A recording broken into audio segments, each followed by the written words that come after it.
There you go. Well, that wasn't creepy at all. The funny thing is, I normally warn people about it, but I was like, hang on, I'm just going to see what James says. Do not swear. You're live on Channel 5. This is where we accidentally let all the dick pics, slide. Oh, we weren't meant to send those? Oh, right. Oh, okay. Okay, I'm ready when you are. Yeah, I'm ready. Welcome to the Tiger Nexus Podcast, a place where you'll find interviews with content creators and geeks alike. Your host, Ty Tiger, has delved upon the Nexus and found interesting content creators and geeks of all fandoms. This podcast is connected to the Zero to Hero Network. And now we dive in with another episode! Hello, everybody, and welcome to the Tiger Nexus podcast. Of course, I'm your host, Ty Tiger, and once again, I'm joined by my brother from another mother, James. Hello, bro. How are you? Yeah, I'm fine. I mean, you can actually hear me this time, which which makes a world of difference. So, yeah, I'm doing fine. So we kind of over the course of Christmas, the podcast break, me and James kind of hung out quite a bit, and we kind of discussed maybe doing podcasting the normal way, the way I normally do it, just so you guys can hear us and stuff. And to be fair, at the minute in Wales, we're currently in the minuses in temperature every night, so it's like getting really icy and cold and things. It's been snowing on and off and things like this. It's not sticking, thankfully, but it doesn't stop it being fucking freezing. So nobody wants to leave their houses. It's currently -3 outside. It's -3. 1 second. I shall tell you. I shall tell you what it is for me.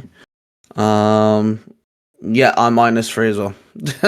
Yeah, ridiculous, man. Absolutely freezing. Yeah. Okay, so today we are going to be talking about the MCU.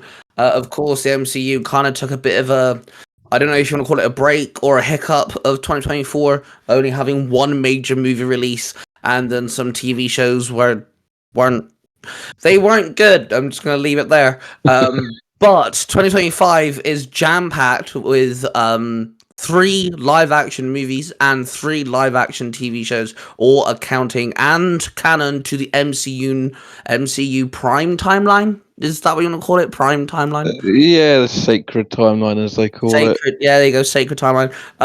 We're going to backtrack and go backwards for the TV shows, only because the last 2, we don't really have a lot at the minute.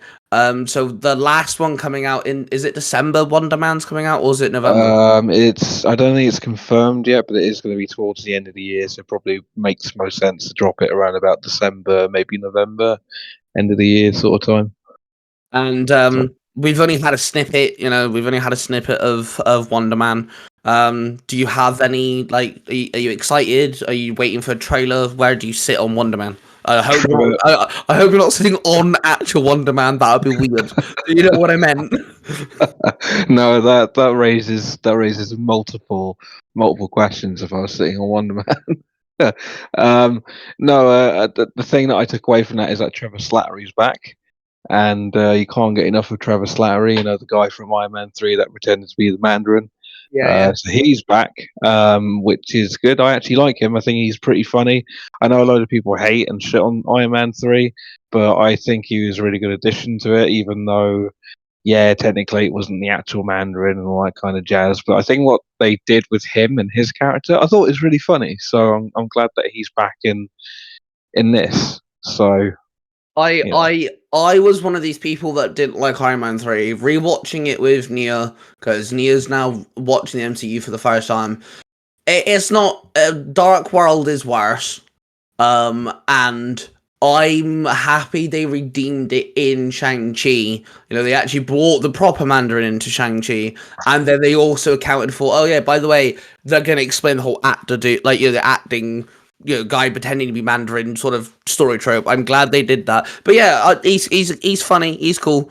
So a lot of people are confused on why we're getting Wonder Man, and I have one sneaky suspicion and it's going to sound really, really dumb, but it wouldn't surprise me knowing Marvel and Kevin Feige. I have a question first. Has there been a gay or lesbian, whatever you want to title it, a homosexual kiss on screen on the MCU yet? Live action. I don't think so. So here's a fun fact about the Wonder Man in the comics. First off, he is actually an actor. He's actually Hollywood Hall of Fame actor, and he also in the it's Marvel canon. I don't know what movie it is. It's not a very big movie, but it's an Arnold Schwarzenegger movie in Marvel comic canon. It's Wonder Man who takes Arnold Schwarzenegger's role instead of Arnold Schwarzenegger. Just fun fact for you. But in Marvel Comics, the very first gay kiss in Marvel Comics is Wonder Man and the Beast. Right. Okay. That's I didn't know at all. So when I learned this, I'm sat there twiddling my thumbs, going, "Is Marvel gonna make the first gay official kiss gonna be between Wonder Man and the Beast as well, just to ride that trope?" Because that would be one, fucking hilarious, but two, really fucking stupid. I'm just trying to think back on the films if there has been like a gay on-screen relationship, like a kiss. But I don't think there has. I can't recollect anything like that, whether it's like between two women or between two men. I honestly can't remember that at all. So no, it probably will be later on down the line, I would imagine. Because think about it, Beast is now canon to the MCU, and we've seen him at the end of the Marvels. Yeah. And the thing, like, come on, like the dominoes are there; they just have to line them up. That's way off, though. If you're thinking about that sort of thing, that's like years away. But think about it for a minute, right? They hold off on Wiccan getting his relationship because Wiccan's also gay, right? They hold off on him. They make that the first gay kiss and mirror the comics. The world is gonna like hate the MCU because of it, or love the MCU, or both, and it'll be the talk of the year and all that crap, and it would just bring more hype to the MCU and more attention to the MCU again. That's what my thought was. Yeah, they definitely will ride the political train of, hey, look, we're inclusive. We're included like an on-screen gay kiss. Like they're definitely going to ride that. There's no doubt about it, and it'll probably be in the marketing and all that crap. But yeah, no, I mean it's fine. It is whatever it is. I mean, the only issue is that these days they tend to, when they do that sort of thing, you can either do it really nice and respectfully. I think what they did in Eternal. Oh no, I think they did it in Eternals. I think they just did it in Eternals. Yes. The color guy and his partner, they kiss. That's like so. There has been one. Thank you, Eternals. Thank you, Eternals. Yes. If anything, the Eternals triggered that core. Well, it's not core memory, but it triggered that memory because I was like, "Oh, so they're actually going to do this," and they did. So so it has happened. It has happened in the MCU. Okay, good. Because I was at the thing, and I really hope they're not setting up Beast and Wonder Man kissing just for the sake of it. Like, yeah, no, they've already done that. So okay, good. Okay, we're over that.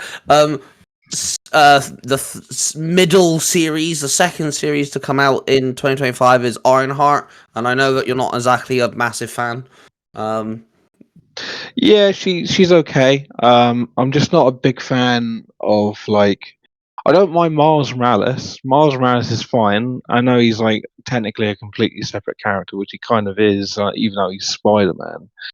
But I think what they've done with Miles Morales is really good.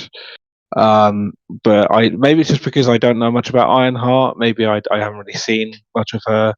I don't know. Is she a recent character? Is she fairly recent? Actually, no. Ironheart's been around for a little while now. Actually, yeah. No, I know more of Miles Morales than I do. So, one. So, the one thing I don't like is the suits. Now they do look cool. Don't get me wrong. They look pretty like funky. My problem is they don't look like Ironheart whatsoever. That's my issue. That's my dilemma. So Ironheart is actually 9 years old now, not the character of the comic book. She appeared in Invincible Iron Man, Volume 2, and it was May 2016. Right. Okay. So how old is in terms of character, not character, like the comic book, I should say. How old has Miles Morales been around then? Because I know more. I know more of his character than I do of someone like Ironheart. Funny thing is, you can't type in Miles Morales without the game or the animated movie popping up. Yeah. Well, I mean, they've become pretty much what he's known for at this point. So, Okay, so he's been around since 2011. yeah, that makes sense. That's he's been around a little longer. His first official appearance is Ultimate Fallout issue 4, and that came out August 2011. And the thing is, though, is between 2009 to 2017, more Marvel than DC, but DC did kind of do this as well. They kept doing legacy characters. A lot of people got legacy characters. Spider-Man, Captain America, Iron Man, Hulk, like everyone now has a legacy character somewhere, a character who potentially almost mimics them, but also could be the next them, if that makes sense. And with Ironheart, in the comics, they haven't done a lot with her. Like you said, Miles Morales is more popular. That's true. I personally like the comic book version of Ironheart. I really like her suit because she's passive aggressive. Her suit doesn't actually have like missiles or rockets or lasers of that kind. She's all about stunning and disarming people. And she has like, instead of blasting people away, she'll stun them, and she has like these things that can come off her suit that will pin people to the floor. And eventually she gets that, like, eventually I like it. Her suit's all pink and black with gold highlights. I think it's cool, and you can see her face. Something else as well, her visor isn't a mask, it's a visor, and every now and then they make it so you can see like her eyes and stuff. So her suit in the live action show and in the movie of Black Panther Wakanda Forever, completely different, because she looks like something out of Power Rangers or like, fucking Mass Effect or some shit. Oh, I mean, don't go on about her suit. Every time I think of her character at the moment is when she appears in Wakanda Forever, and it's just awfully done CGI. It's just like the kind of like mask flips up and like her face is like kind of there, but you can tell that she isn't actually wearing anything. Like they've literally just cropped her face and put it underneath the armor. Like that's pretty much what I think of at the moment when I think of Ironheart. It's just that. It looks like it would be extremely painful and uncomfortable to wear. Like, look at Iron Man's suit. Even War Machine's suit looks heavy, but looks like you could wear it. But you look at Ironheart. It looks like it'd give you incredibly bad hip pain and would be crushing your intestines. I'm just saying. Yeah, I mean, I think the whole design of her suits are not very practical, are they? You look at something like Iron Man, and they're very practical looking. There with Ironheart, from what I've seen so far, at least, a lot of them are very kind of flashy looking. They just don't look very practical, and I don't know if that's done on purpose. I don't know whether that kind of goes with her character. So I don't know a whole lot about Ironheart, unfortunately. It's just not something that I've really kind of looked into or had much kind of interest in. I mean, I could watch the TV series that's coming out and completely change my mind on the character. I could think, wow, that was kind of sleepy on that one. I don't know why, but at the moment, it's just kind of my kind of expectation levels for it is like, yeah, I'll watch it. I mean, if it's She-Hulk levels bad, I'll stop watching it. That's a pretty low bar to kind of reach. I don't think it'll be that bad. So, hopefully. Well, between Wonder Man and Ironheart, I'm more excited about Ironheart. I love the legacy characters. I like it when they do that sort of thing.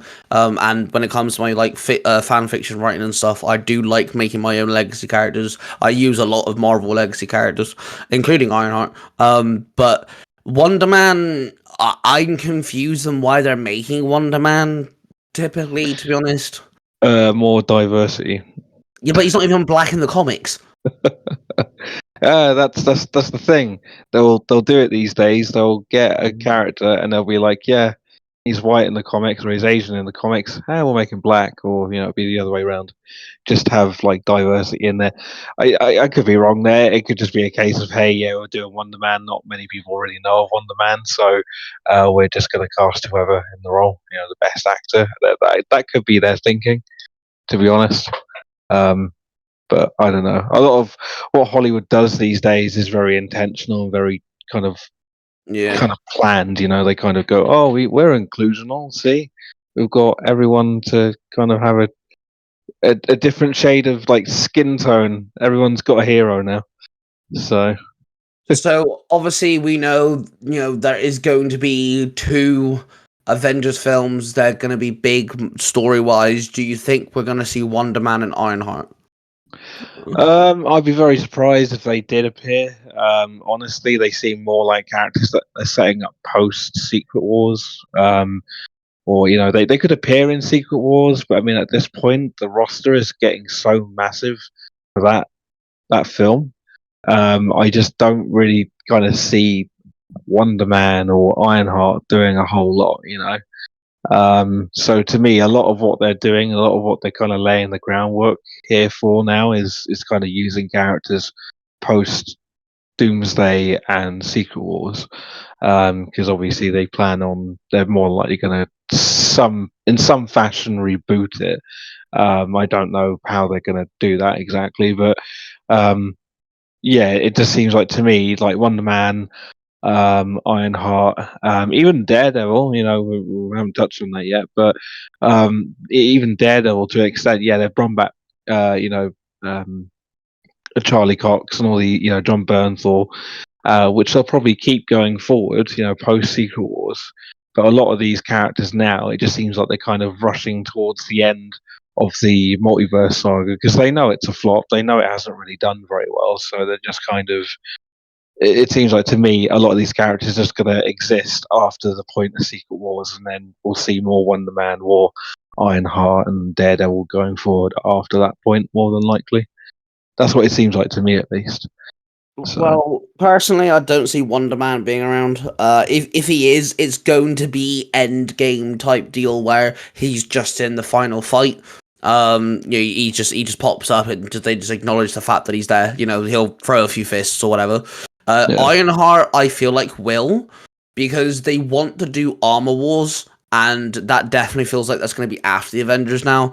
And obviously, Ironheart is a part of that. And I feel like if they put Ironheart within the 2 Avengers films, even if she's just minor, they could make the connection of, oh yeah, Riri Williams, meet Rhodey.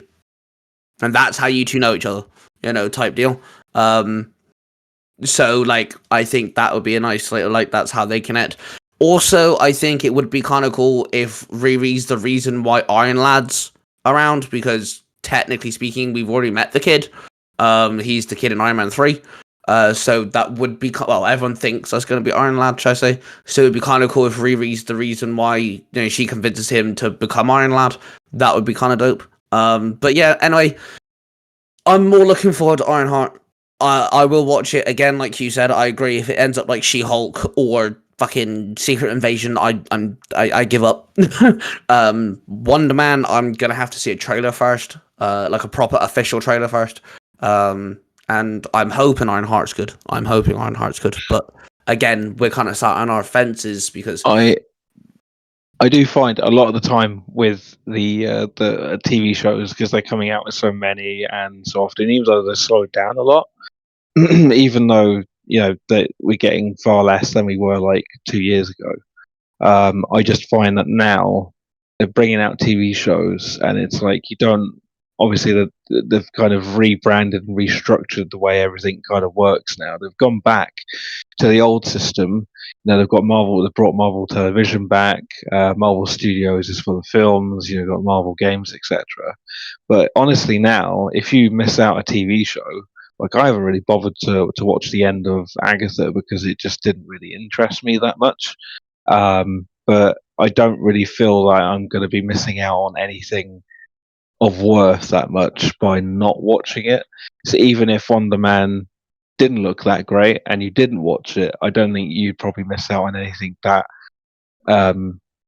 in terms of the overall story. I think a lot of the TV shows now going forward are going to be quite condensed and in their own little pocket. They all exist in the Marvel universe, but if you don't decide to watch Wonder Man, I don't think it's going to really matter for Secret Wars or whatever they decide to throw him in. Yeah. So. Okay, and then the first TV show we're getting, and the last TV show we'll talk about, is something me and you are very much looking forward to. This has been something in the works for, how long has it been now? 2 years since we've known. It's been too damn long, is what it's been. So Daredevil Born Again, and like the actors from the Netflix show are returning. We're getting Punisher, Kingpin. We're getting. They're even bringing back the non, superhero, supervillain characters. Even they're returning as the original actors, which is great. And it's going to be R-rated, which is fantastic because Punisher and Daredevil fit. Kind of Kingpin, he's a Spider-Man villain first, so he could be less of a R-rated character, but Daredevil and Punisher are, heavy hitting, they're brutal, they're violent, and because it's bloody, it's gory, they're nasty fighters, and that's what makes, in my eyes, Daredevil Born Again such a statement, because it's an R-rated TV show. And it's going to be longer than 6 episodes, and everyone's returning. It's getting a She-Hulk treatment, everyone. It's getting 9 episodes instead of 6. And in this, we'll see Daredevil dance with Snoop Dogg. What was that about Snoop Dogg? What? I said, and in this, we'll see Daredevil dance with Snoop Dogg. Oh yeah. You got She-Hulk twerking with Nicki Minaj. There's Megan the Stallion. Oh, Megan the Stallion. They're all the fucking same in my eyes. But yeah, you got fucking She-Hulk twerking with her, and then you got Daredevil. I don't know, dancing or no, it won't be dancing. I was gonna say it won't be dancing. He shares a fucking spliff with Snoop Dogg. Yeah, just be on the street corner. You'd be like, "Hey, you want some?" He's like, "Nah, I've got a city to save," or whatever it is that he's doing. So, no, watch now, right? Watch now. It won't be a case of they get stoned together or anything. In the first episode, we see Daredevil stop like a drug bust. He's kicking the crap into all the goons, and one of them is Snoop Dogg or like 50 Cent or some shit. Not the actual person; it's just an actor, because they're all actors. The character in the Daredevil series, I think the name of the character called Marv or something in it. The colored guy, the arms guy. Always get into trouble, and he always pops up. And him and Daredevil have a bit of rapport. Like they kind of know that that obviously they're on opposite sides of the fence in terms of the law and stuff. But there's always like kind of like mutual respect between him and him, basically. I think it'd be pretty cool if not recast him as such, but to have him, and then maybe if they were to have like a guest appearance, like Snoop Dogg or something, have him as one of his henchmen or something. I think that'd be pretty funny. I think that'd be pretty fun. But I mean, so obviously we know Kingpin is running for mayor. That was shown at the end. Is it Hawkeye? No, is it Hawkeye? They show that or Kingpin's running for mayor? No, that's the end of Echo. So. Echo, that's it. I completely forgot Echo existed. I think a lot of people did as well. So me and you are big fans of Daredevil. That's like your introduction to Daredevil. I've always known you to be a fan of the Netflix shows and everything. If you could paint kind of like the perfect show, what are you expecting from Daredevil Born Again? If I could paint the perfect show of what I want Daredevil Born Again to be, I would literally just say copy and paste what we had in Netflix stuff and just kind of drag it over here and be like, yeah, well, basically just do that. Obviously there's going to be a time jump, of like 5 to 6 years or something, I guess, because it's going to go over the blip. I hope they address the blip. That would be really cool if they do. apparently one of the original storylines, or because it kind of got like a semi reboot, a creative reboot, didn't it? Because of the SAG-AFTRA writers and actors strike at the time.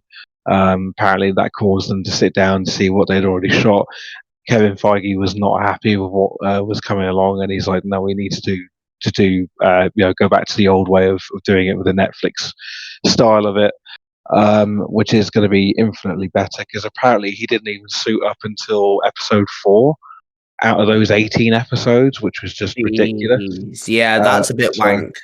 Yeah, so I mean, you'd be watching episode one, like, especially if they decide to release it weekly, which they're more likely going to do with Daredevil because it's going to bring in a large crowd. So imagine going 3 weeks without seeing Daredevil be Daredevil, and eventually getting to the 4th week to have him suit up for like 10 minutes. That would have been really a big letdown in my eyes. But yeah, they've already creative rebooted it. Obviously, it was going to be originally 18 episodes. It's now going to be 9 episodes for Daredevil Born Again season 1, and they're now going to shoot season 2. Basically, that's the back half of what the original 18 episode season was going to be. So instead of getting all 18 episodes at once, we're now going to get season 1 Born Again with 9 episodes, and then season 2 with the other 9 episodes. And instead of having all 18 drop in at one time, which I prefer. I think 18 is a bit too much. I think kind of what they're doing here is splitting it up. Especially if the episodes are going to be 40 to 50 minutes each, then I don't think you really need any more than 9 or 10 per season. I think that's fine. Yeah, in terms of the overall tone, it needs to be. It looks to be, from like the set photos and the leaked trailer that we got from Comic-Con, it seems to be everything that I want it to be. But it is Disney here, and you've got to kind of err on the side of caution, unfortunately. Because we do know that they go, oh yeah, we're doing this, and they bring out the marketing, and it looks great, it looks wonderful, and then you kind of get to it, and it isn't that, unfortunately. But hopefully, fingers crossed, it's dark. It is going to be TV MA, TV mature, which is basically an 18 rating for TV in America. So I'm just hoping the level of writing is up to kind of standard for the Netflix stuff, because it is a different writing team. I think the directors are the directors from Loki season 2, which is fine. I'm happy with that. But the writing is going to be the thing that either makes or breaks it. And I really hope they've got a solid story. One of the I was talking about the blip earlier, wasn't I? Apparently, one of the original storylines from the original series that kind of got creatively rebooted was when Punisher apparently kind of helps out Daredevil because all his friends have disappeared, and apparently there's going to be like a length of time in that original series where Punisher is kind of saying, well, this is why I do what I do, and apparently he's going to kind of get Matt to kind of kill someone, which would be pretty cool. Yeah, I think that's a pretty cool idea, but I don't know if they've kind of kept that original idea, because obviously Punisher don't care. He's just going to shoot any old random person, isn't he? Or as long as they're a bad guy. So, yeah, I'm just hoping that it's everything that the Netflix version was. I hope that we see some sort of explanation for the time jump and the blip. And obviously we've got all the original actors back, which is really nice. But I'm hoping they nail it, because if they don't, I'm going to be mega sad. I am going to be so sad beyond relief. Like it's going to be devastating to me if this series is absolutely shit. Then that's it. I think I've lost all faith. That's it. I'm throwing in the towel with Marvel if this series is bad. So You're sat there, December 31st, 2025. You're going to be at my house. Be a case, all right, Jay, what's the good things of this year? You'll list a couple things. What's the bad things of this year? You'll sit there like, had to fix my car 3 times, accidentally ran over someone's dog, Daredevil was crap. And I'll ask, oh, so that's the descending order. And you're like, no, I was going from 3rd to 1st. yeah. No, I mean, it's just, I want it to be so good because what we had before, like, there's going to be people out there that hate the Netflix Daredevil stuff, and that's fine. That's up to them, right? But personally, for me, the only thing that I really knew of Daredevil before the Netflix series came along was the Ben Affleck 2003 kind of film, which wasn't great. You know, it's very cheesy by today's standards. Like the whole, you got Colin Farrell there, Mr. Penguin himself, with the whole like fucking target on his forehead, and it just, it just looks and sounds and reeks of early 2000s trash. So to go from a film like that to then having something that was written really well. You've got a likable leads, you've got likable supporting characters in there as well. Was a big jump up, and I liked it. I remember actually getting a Chromecast because I was like, I think this is something that my parents might actually like because it's not only a superhero series, it's part courtroom drama as well. I literally got a Google TV Chromecast thing at the time for like £30, and that was the first like streaming device, smart TV streaming device I got for downstairs specifically so I can get Netflix and watch Daredevil season 1, and that was all the way back in 2015. So really, technically, Daredevil was my gateway to Netflix and the world of streaming as such. So, Well, first off, I just want to say basically what we want is for Disney to go against all school exam rules and copy someone's homework. yeah, pretty much. I mean, this is the one series that if they do go ahead and be like, yeah, we're just copying what they did before, obviously putting it in a whole new context with a new story, then I'd be happy with that. A lot of people probably wouldn't, but I'd be really happy with that because, if it ain't broke, don't fix it, right? So, Yeah. I find that when it comes to the Marvel TV shows, the biggest flops are the ones that introduce a character. Because the best Marvel TV shows, Loki, we already know who Loki is. WandaVision, we already know who Wanda and Vision are. Hawkeye, we already know who Hawkeye is. Yes, okay, they introduce new characters like Sylvie, Agatha, Kate, yeah, fine, but the main focus is the hero or person that we know. Yes, okay, I know Secret Invasion exists, but Secret Invasion did two things wrong. First off, implemented the Skrulls. I know the Skrulls were introduced in Captain Marvel, but they never were the Skrulls until Secret Invasion. But two, try to do one of the biggest comic books in a 6-episode TV show with Nick Fury. Might I say, the Secret Invasion is about Captain America. Just saying. It's not about Captain America, but it's implemented through Captain America.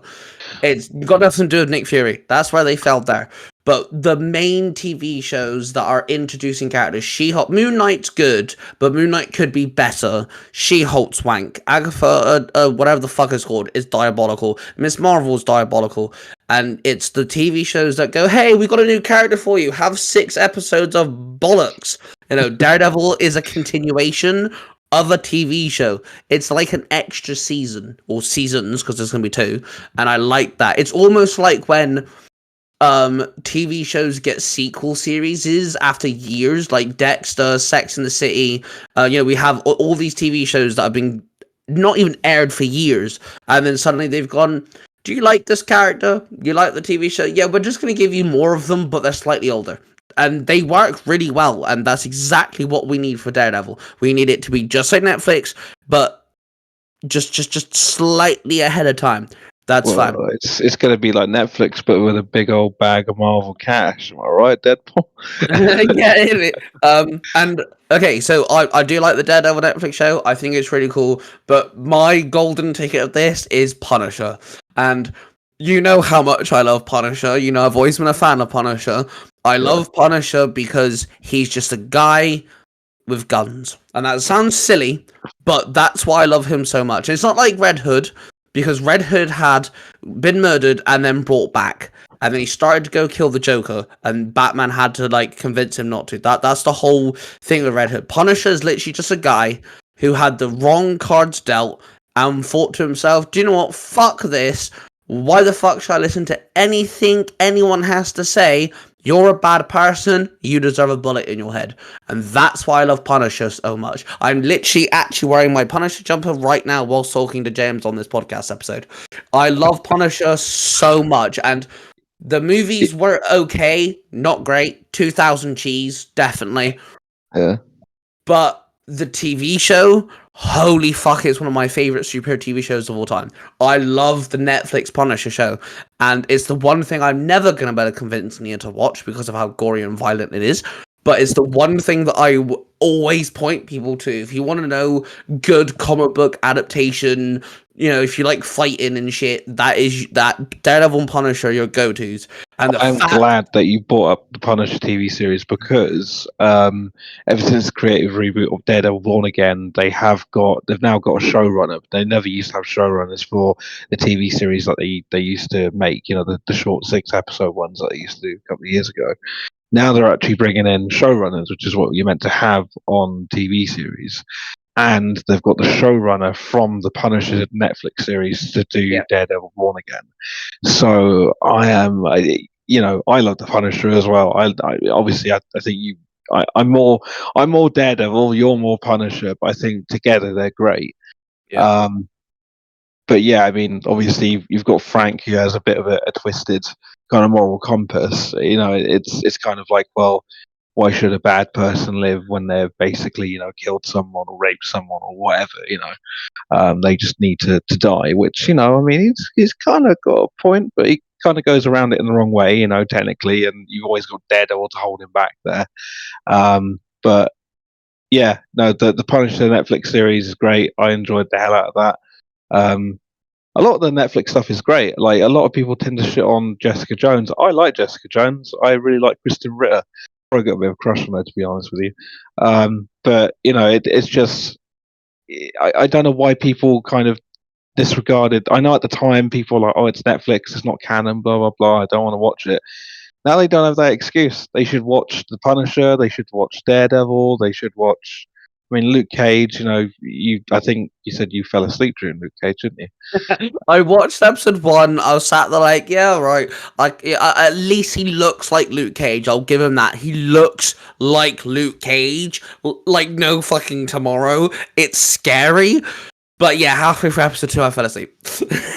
Yeah. I mean, don't get me wrong. It's not the best of Netflix stuff. Like, I think the weakest definitely, you know, still is Iron Fist. Unfortunately, I'm not saying it's bad. I still like to watch Iron Fist. Like, if they brought Iron Fist back, they brought Danny Rand back, or you know, they somehow involved that character. So I'm like, I'd probably watch it still. But no, definitely when it comes to the Netflix stuff, if you're looking to watch any of that sort of stuff, then obviously Daredevil season 1 to 3, and then the Punisher season 1 and 2, and they are actually making another Punisher series that actually got announced the other day. They are in early development of a new series, so it's like everything's going on. I'm just praying. I am praying so hard. I am not religious, but I am praying so hard to something that Daredevil Born Again doesn't miss the mark, and then eventually, when you know, if that doesn't miss the mark, then when the Punisher gets made, that needs to be in the exact same vein as Born Again. So fingers crossed. I mean, it can only go shit. Only rolls downhill. And you know, if Born Again shit, then I mean, it's pretty much guaranteed that the next Punisher series is going to be shit. But hopefully not. Let's not be negative. Let's be positive. Hopefully. Well, before we dive into the movies, I will say this: the actor of Punisher has sat there a couple of times on different podcasts and interviews and stuff, and he has said, "I will only return as the Punisher, as Frank Castle, if someone hands me a script and I like what I see." Yeah. And he's very into being the Punisher. I mean, when he first got told he is the Punisher, he went to a comic book store and literally walked in and went, "Hey, I have something to tell you. Try not to like tell everyone this, but I'm gonna be the Punisher." And instantly, the guy knew who he was. Obviously, he's a famous actor. The comic book owner was like, yeah, give me 5 minutes. Came back with like 9 different comic books. He went, right, that's all you're gonna need to read. And then when Punisher came out, he went back to the same comic book store, found the same guy, and he went, just like, I read the 9 comic books. They came very much in handy. I hope you like the TV show. But after reading those 9, I bought a following 20, 30 something comic books because I was addicted. Well, He is so into Punisher, it's unreal, and he loves being the character. And like, because he said, I'm only gonna come back as Punisher if I like what I see, and he's back as the Punisher, I'm like, well, he must like what's going on then. That kind of gives me a slither of hope. Just a slither of hope. Well, when it comes to casting as well, I mean, you can't get much more perfect than John Bernthal as a Punisher. I mean, these people are these characters now, like Charlie Cox as Daredevil. I mean, he blows Ben Affleck out of the water, that's for sure. Oh yeah. And obviously you got Kingpin. He's great.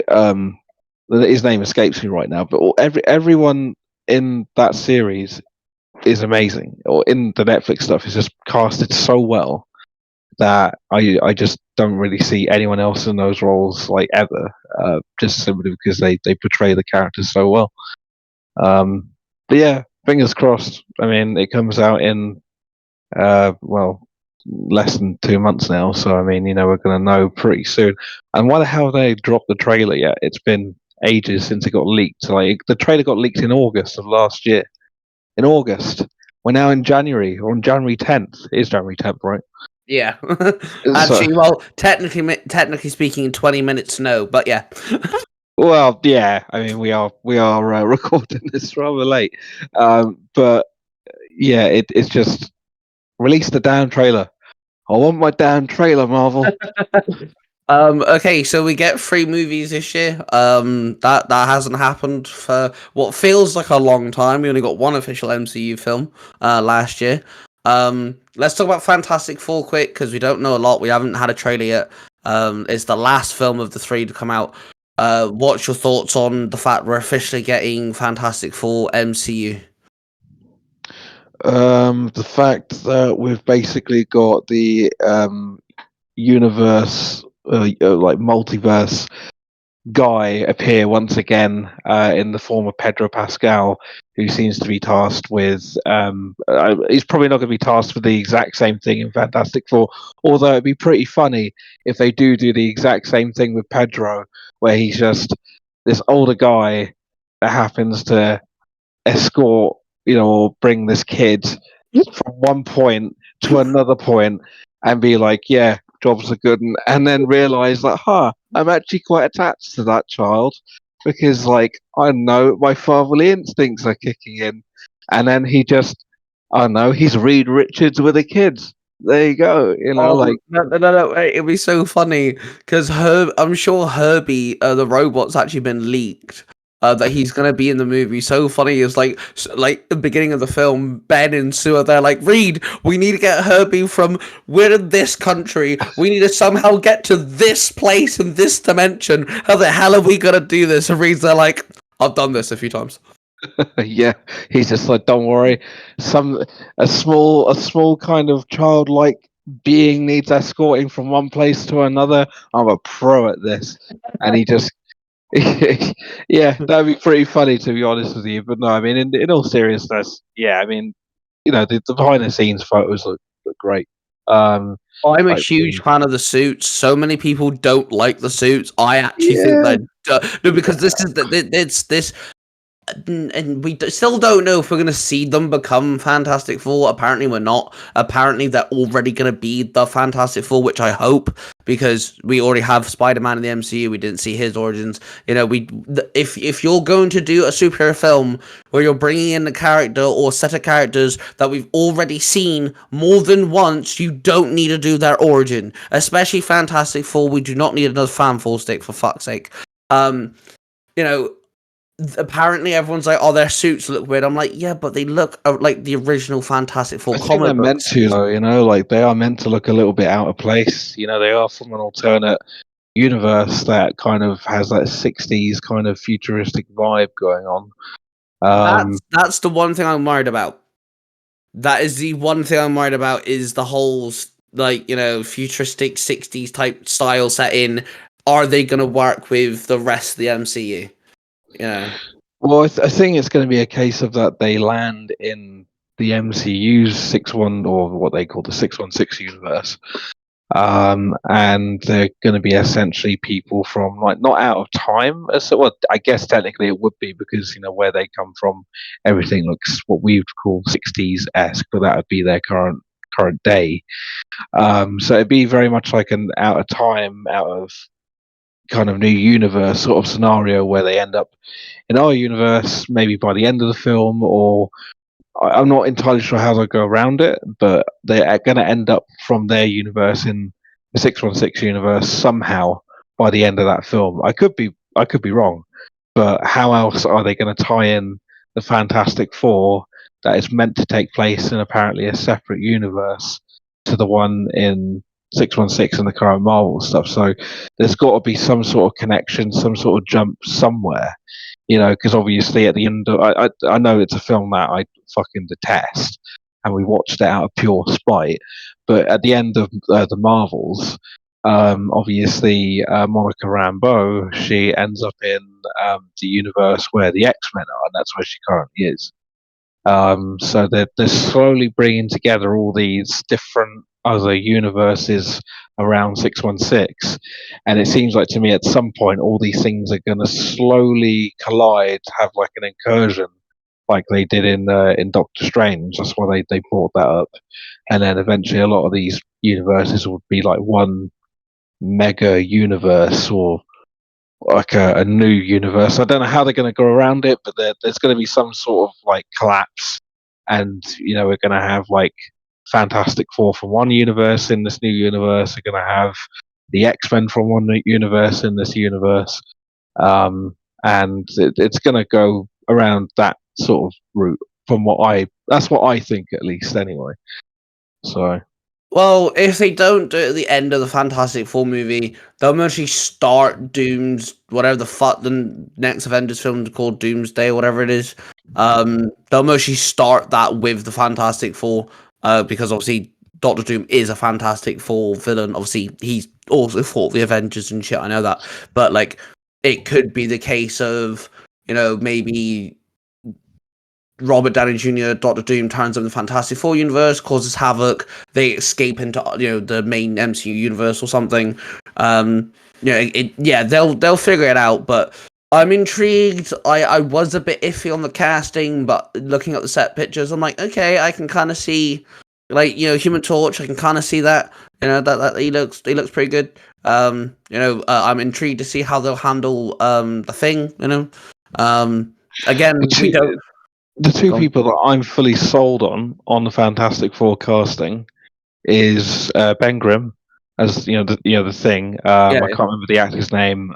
He was in The Punisher. He played Micro. Yeah. Ebon Backrack. There you go. No, he's not called Backrack, but yeah, he's called Ebon something, Ebon Moss something. I think he was really good in The Punisher, so I think he's going to be a really good Ben Grimm. And then also, is it Vanessa Kirby? I think it is playing Sue Storm. I think those two look really good. I think they pretty much nailed the casting there. That's pretty much who I'll go for those characters. The only two that I'm obviously not too sold on is Pedro, because he does look a bit odd. Like looking at the behind the scenes stuff, I can kind of see it, but then I kind of can't. And then also Johnny Storm. I almost said Johnny Blaze. It always happens. Johnny Storm. We haven't got Ghost Rider yet. It's pissing a lot of people off. Yeah, it's sad. We've got like Moon Knight and obviously Blade. This doesn't exist, but we just need to forget Blade at this point. But yeah, you've got Johnny Storm. I haven't really seen any. To many people's dismay, I'm probably going to get like shat on for this, but I haven't really watched Stranger Things. Like I tried to watch the first season and then kind of gave up. So I know that the guy that plays Johnny Storm in this played a character in Stranger Things, and I haven't really kind of watched Strange Things, so I can't really judge on what he's going to be. So the two people that I'm not really sold on is Johnny Storm and Pedro Pascal, but we'll see what happens. I mean, Pedro Pascal is a really good actor. Obviously, he's in a lot of stuff, but unfortunately, that kind of comes with the kind of thing of like, well, he just kind of feels like the default actor that people go to when they need someone that's in their 40s for a lead role, you know. He's the go-to, like, you know, what's the word? Out of the wits, dad like character. Yeah, he's very much like, you know, he looks cool, and he's quite you know, he can be quite I don't know what is the word I'm looking for here. I guess he's I don't know. I guess he's quite versatile in what he can do. From what I've seen, obviously in The Last of Us, he can be quite aggressive, but then also can be quite emotional. But I just don't.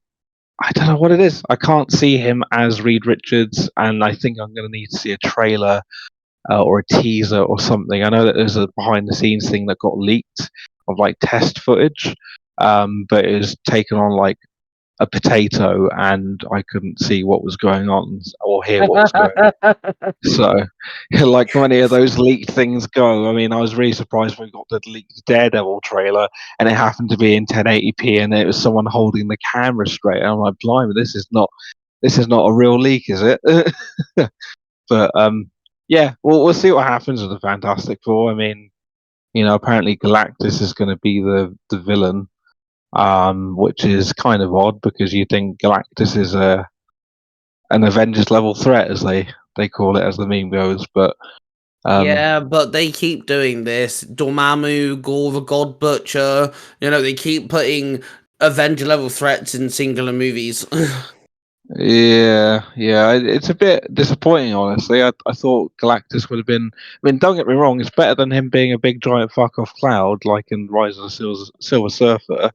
But to have him in like one film is a bit underwhelming. Unless he doesn't get killed, maybe they fend him off and they kind of send him back into the void or whatever the fuck you want to call it. But I don't know, if they do kill him off and he is just like a one and done, that's going to be really disappointing.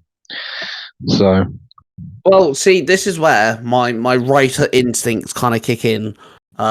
Because if it's the case of, you know, the end of Avengers Secret Wars kind of pushes all these universes together and now they're all like one thing or whatever, this is where I'd have it. So Galactus gets imprisoned somehow, somewhere in Fantastic Four, but the combining of the universes breaks him out. And then the next Avengers film, they talk to Reed, and Reed will say, well, when the universe was all separate, we'd locked Galactus away. But something must have happened that frees him, and yeah, he's deadly. We barely survived fighting him. Like, we couldn't beat him, we had to lock him away, and now that's why he's an Avengers level threat. yeah, I mean, that's possible. They could imprison him somewhere, and I mean, you're going to need a pretty big prison for someone like that, but unless they shrink down or something. But I was going to say, apparently it's going to be the quantum realm is the way that Reed and Fantastic Four end up in. You know, they're going to use a quantum realm to travel because that's possible. So it could be a case of they try to shrink Galactus down to weaken him. Something goes wrong, and that's why we end up with the Fantastic Four in our main universe, but they lose Galactus in the quantum realm, and then Hocus Pocus, you know, he ends up breaking out or something. Yeah, I mean that's possible. I mean, hopefully it's not. It's Disney. Oh yeah, I was about to say, hopefully someone at their end sees like, hey, we've got this really big comic book character called Galactus that's really integral to the Fantastic Four. Maybe we shouldn't kill him off. And oh no, never mind. Someone's written it in the script that he dies. Never mind. Okay. You know, but hopefully someone realizes and comes to the senses that, hey, we can't kill him off. We need to like trap him or banish him or something. So we don't know yet. We literally don't know anything of the Fantastic Four apart from set photos and the cast. That's literally pretty much it. We don't know anything else at this stage. So. And then middle movie, second film to come out. Yeah, we're working backwards. Okay, if you don't like it, deal with it. The Thunderbolts. Yeah, Thunderbolts. I wasn't too sold on that at first, and obviously they've got the whole Thunderbolts asterisk, which is probably going to end up turning into the Dark Avengers or something along that line, because throughout the trailer they keep going, "Oh, I like the name Thunderbolts," and someone's like, "No, I don't like it," kind of thing. That kind of gets thrown If, around the trailers. if So they it's. go on. Huh? Oh no! Basically, they are going to at the very end of the film. It seems pretty obvious that they are going to reveal what the asterisk is about. So If they call themselves the Dark Avengers, I'm going to lose my fucking mind. yeah, because they're not the Dark Because Avengers, but the Dark Avengers, just quick history lesson here, comic book nerd, right? The Dark Avengers is Norman Osborn wearing the Iron Patriot suit, and he makes the joke of how he's kind of like Iron Man, so he gets a bunch of supervillains and gets them dressed up similar to the superheroes. Just for an example here, we have US Agent being Captain America. Bullseye is Hawkeye. I believe someone pretends to be black-suited Spider-Man and things like this. That is what the Dark Avengers is. Even Wolverine's son is in it because Wolverine's son hates Wolverine and he dresses up like his dad. It's literally a bunch of villains cosplaying superheroes. If they name the Thunderbolts the Dark Avengers, I'm going to lose my marbles. yeah. I mean, it just if they do something stupid like that, which is perfectly plausible, because at this point, they've done plenty of stupid fucking things. But if they do something stupid like that, then yeah, it's not. I mean, to me, that kind of makes it seem like they're not going to go the route of like a Norman Osborn in this universe. Which, I mean, to be fair, it wouldn't be up to them, because that is a Sony-owned property now. So technically, if they did want to introduce Norman Osborn to the MCU, they would have to go through Sony in order to be like, "Hey, we want to do this for the next Spider-Man film." But there's been a lot of like tugging and pulling on Spider-Man 4. Like apparently Marvel wanted to make like a more grounded film, but Sony were like, "Oh, we see the success and the allure of like having three different Spider-Men in one film. It did really big numbers for the last film, so we want to make the next film the same, for like a multiverse film." And it's like apparently they've struck an even ground in some sort of way in Spider-Man 4, which would be really interesting to see. But yeah, I do feel if they wanted to have like Norman Osborn in the MCU for the Dark Avengers, I think they would have to then go through Sony, unfortunately. And to me, I think a lot of the stuff that we've had, like Norman Osborn,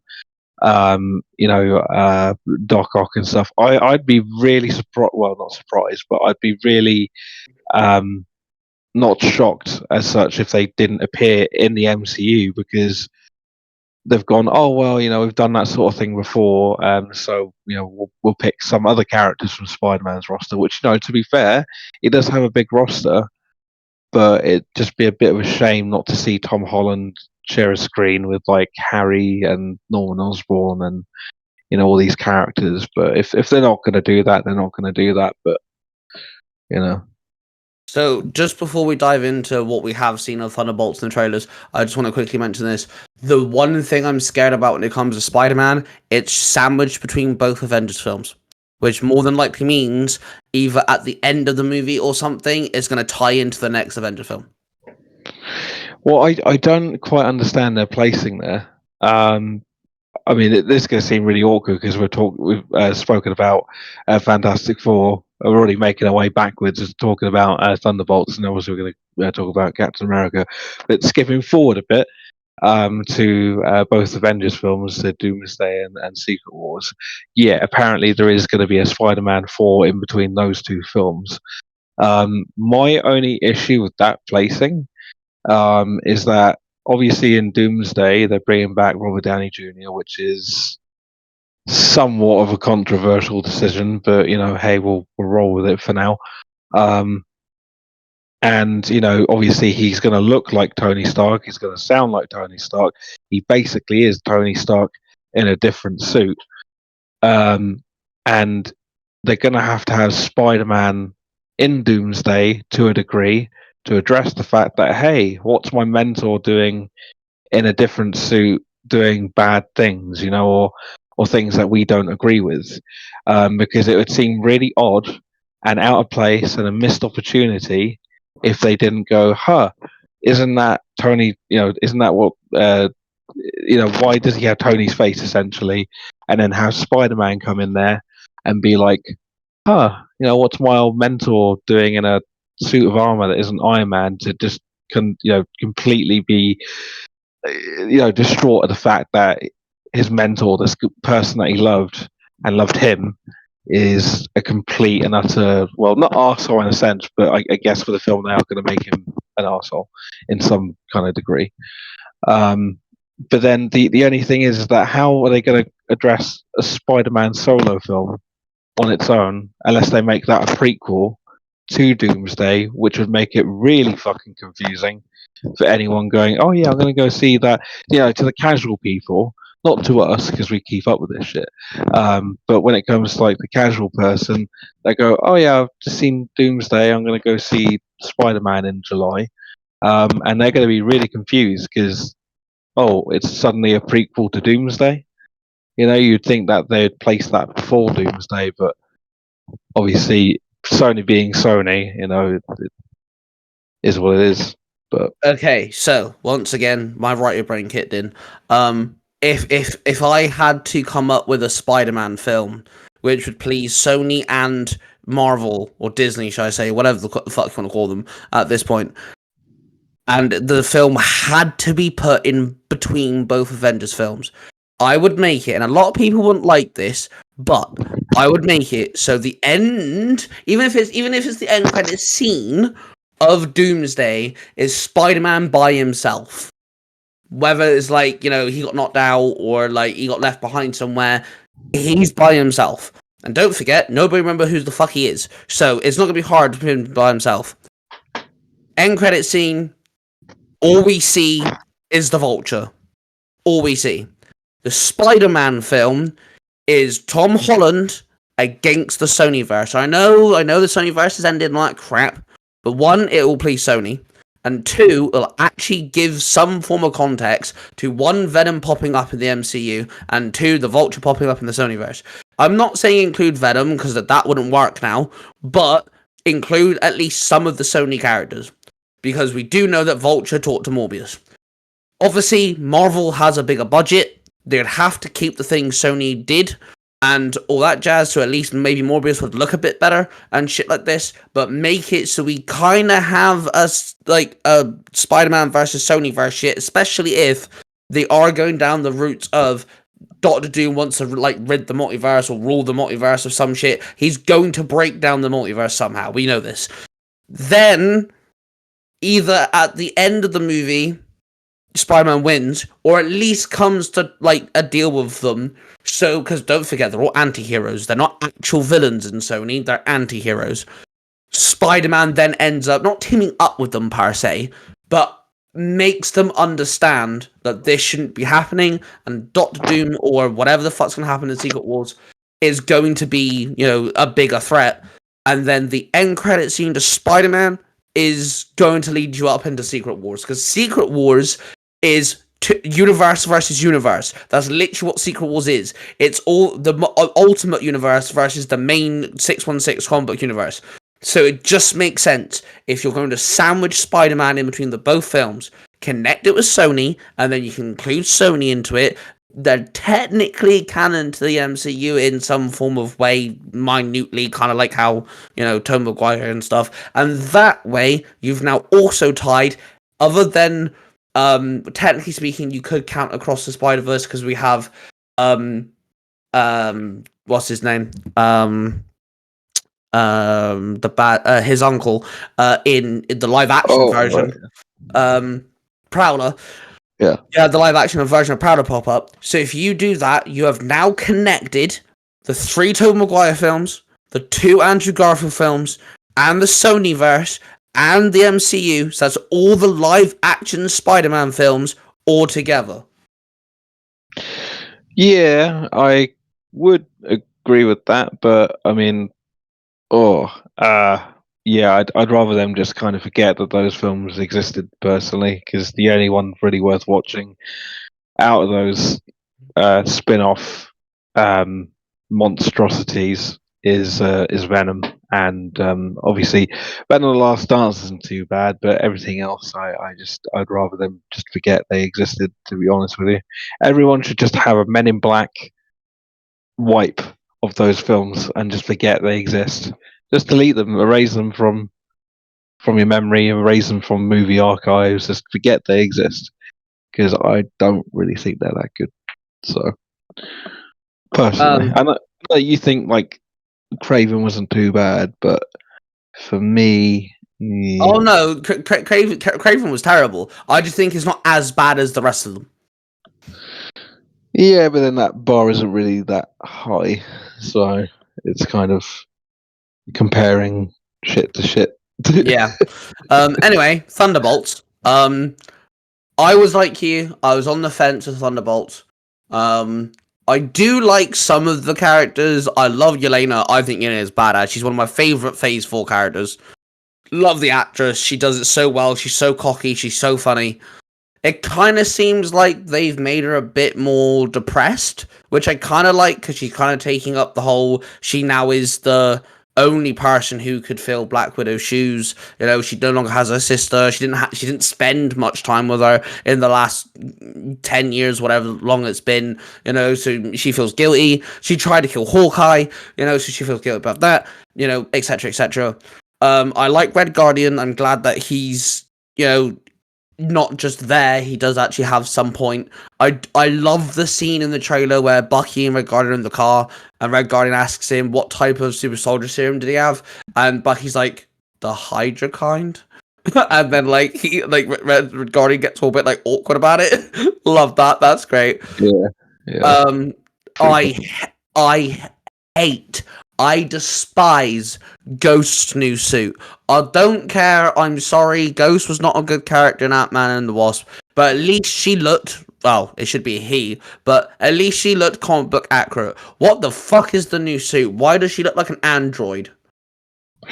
Yeah, I don't know. I mean, she doesn't look great, but what she did in the trailer is pretty cool.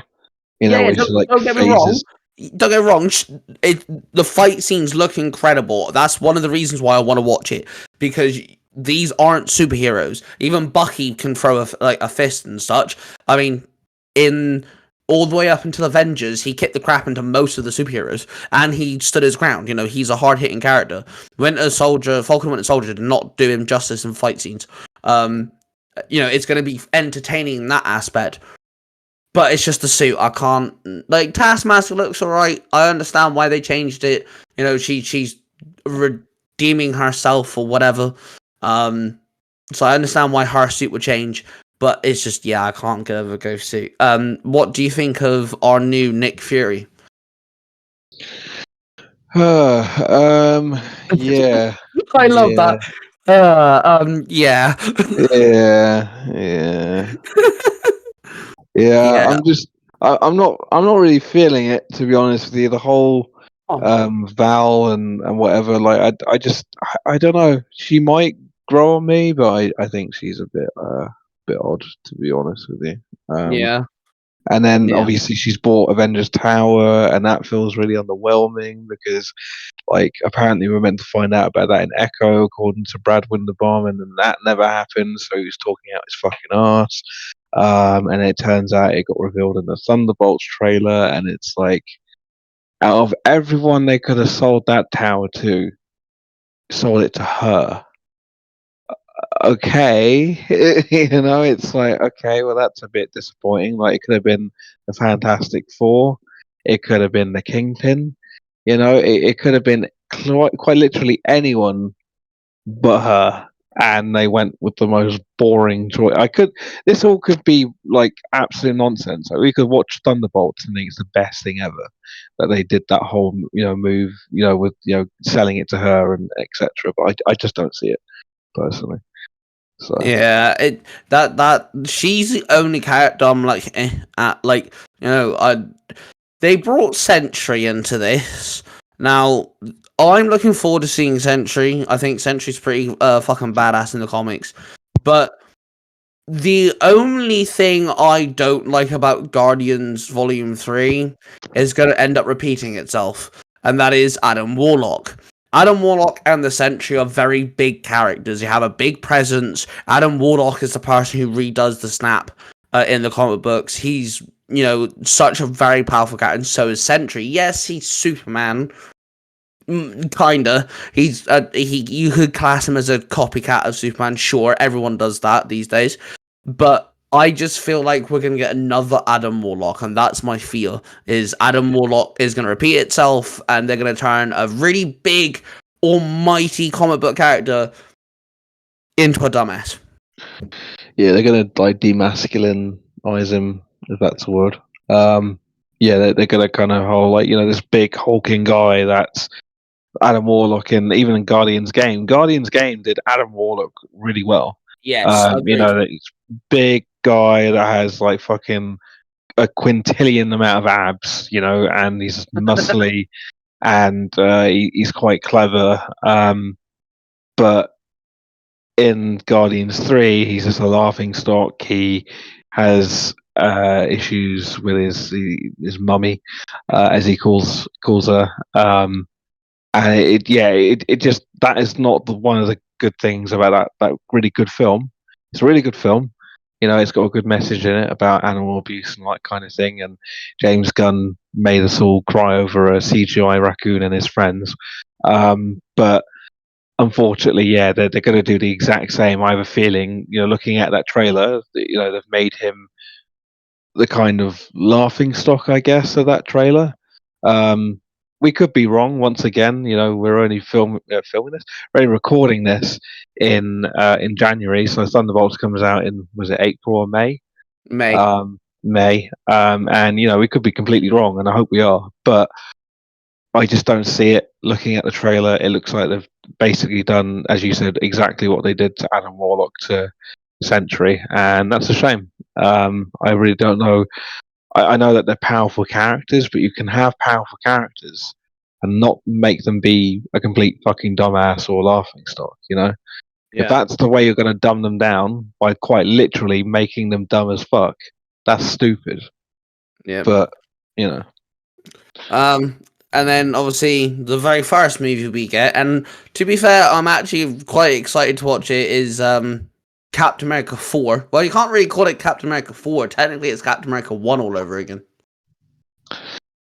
Yeah, it's Captain America Brave New World, which has been reshot about 1,000 times at this point, and apparently you could make several different films out of the amount of stuff they shot, which would be pretty funny, to be honest with you. I would actually like to kind of see that as an experiment where they just kind of release different versions of the film.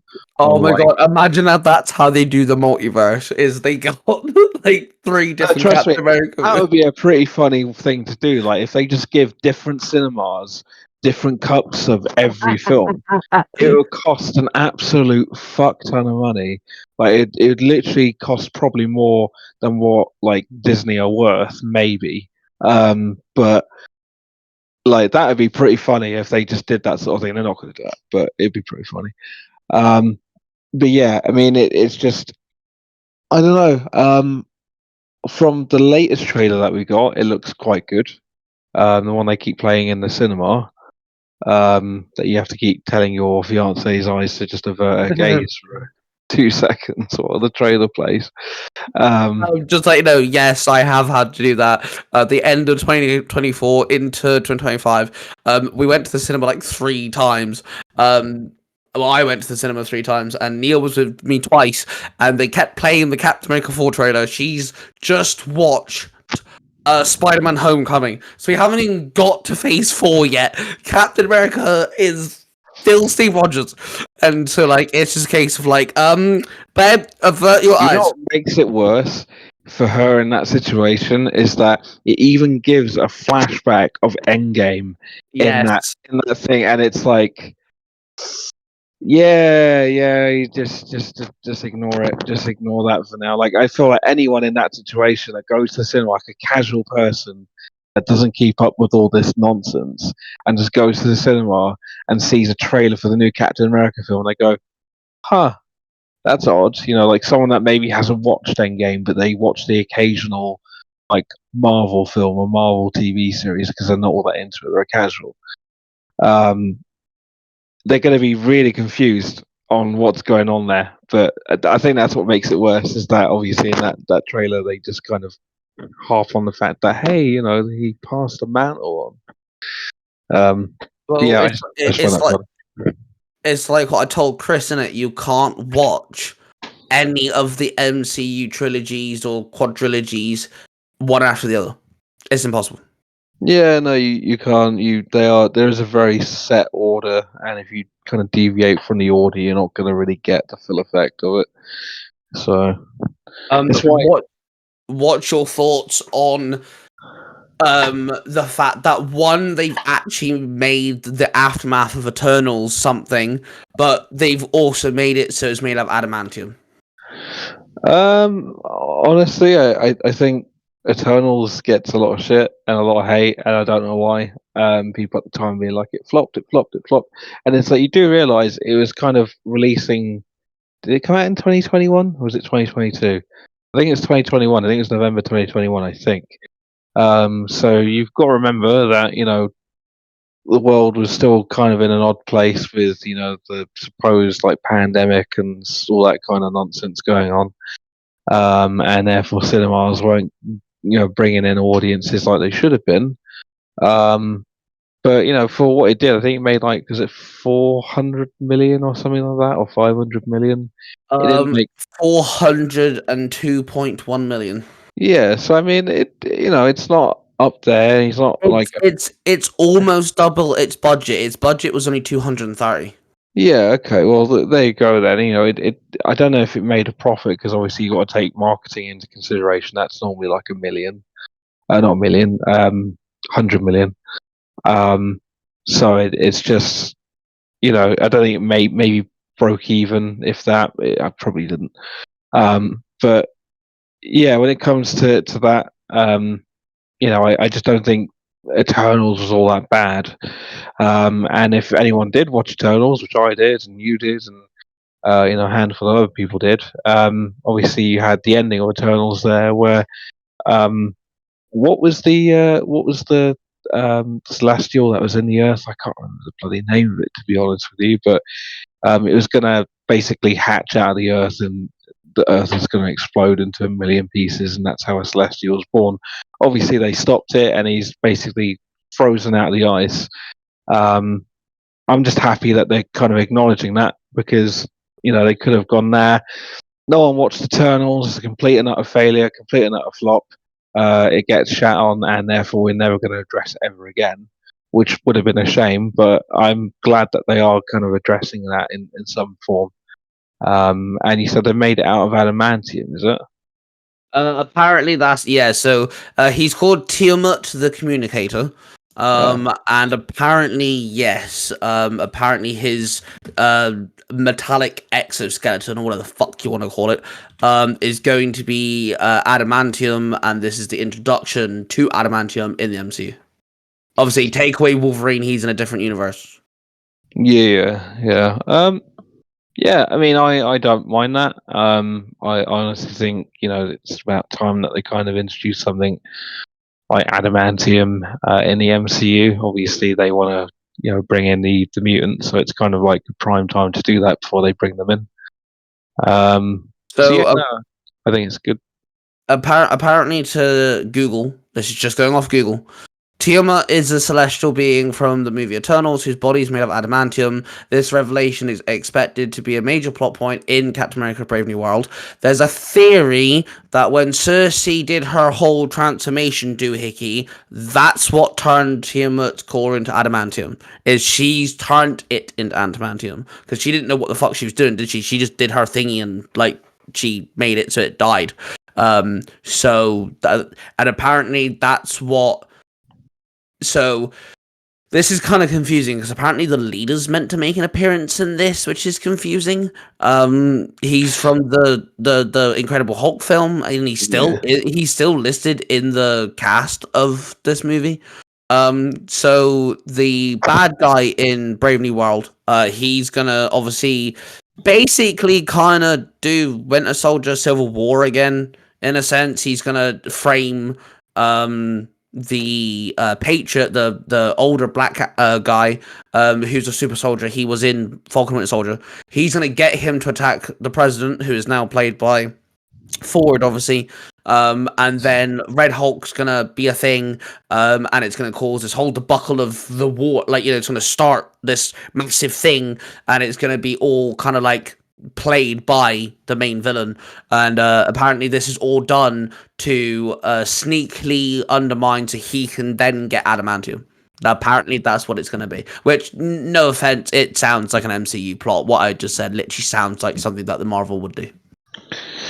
It sounds like an awful lot to cover in 2 hours, to be honest with you, is what I'm thinking. But yeah, I mean, we'll see. I mean, honestly, I would have been happy if, in a way, like we had.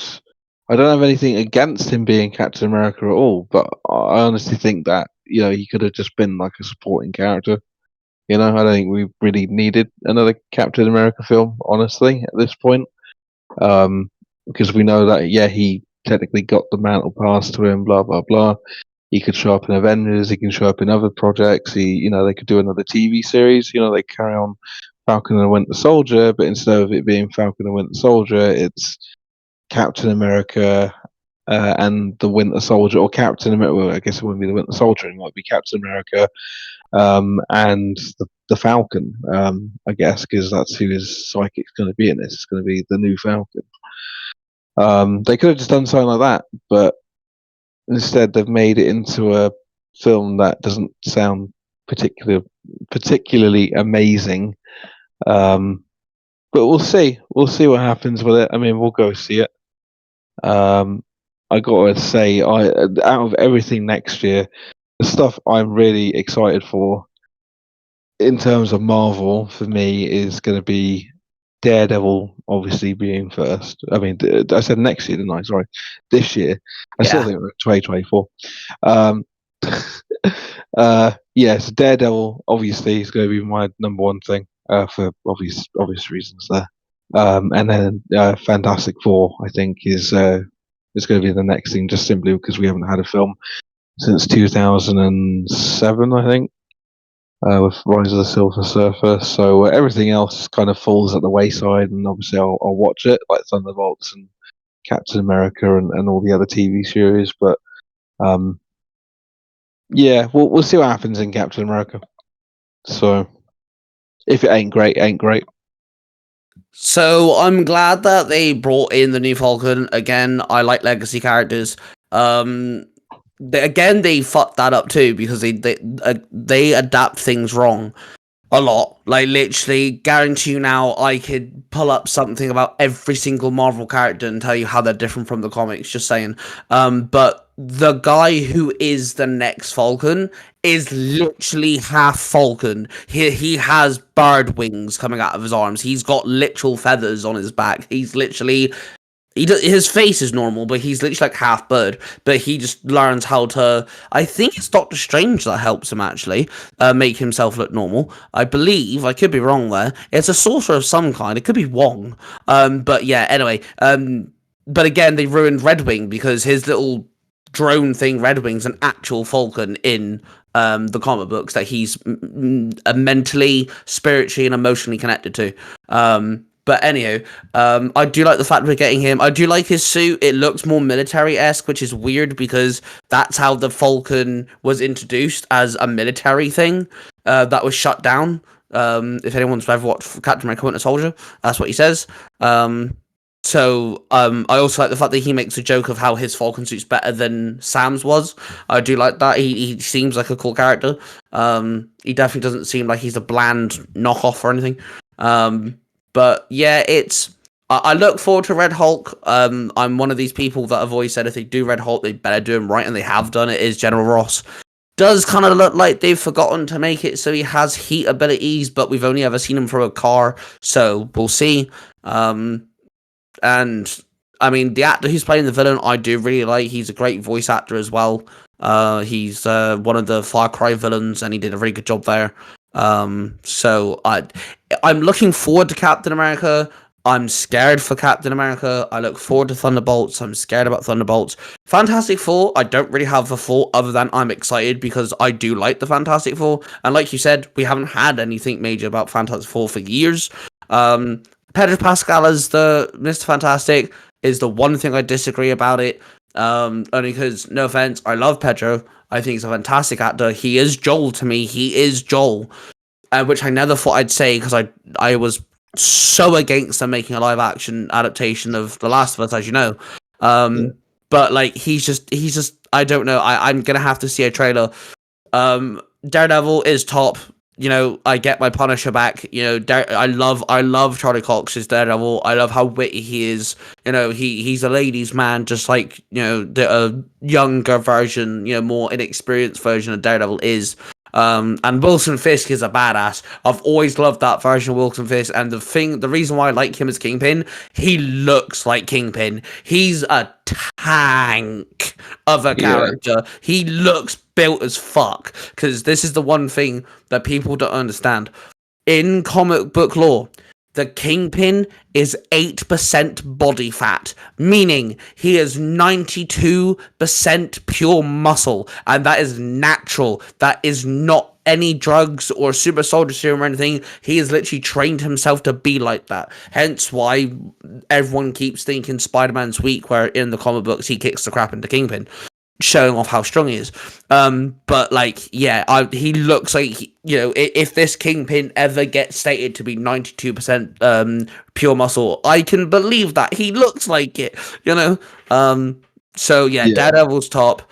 Honestly, Wonder Man's last. I think if I have to like rank them all, Wonder Man's last. Ironheart's just above Wonder Man. And then Thunderbolts, then I guess Captain America I'm a bit more excited for, only because we've seen more of it, I guess. And then it would go Fantastic Four, then Daredevil being the top, because Daredevil's just bad. I cannot wait for an M-rated TV show. I really hope Punisher gets some really good fight scenes in.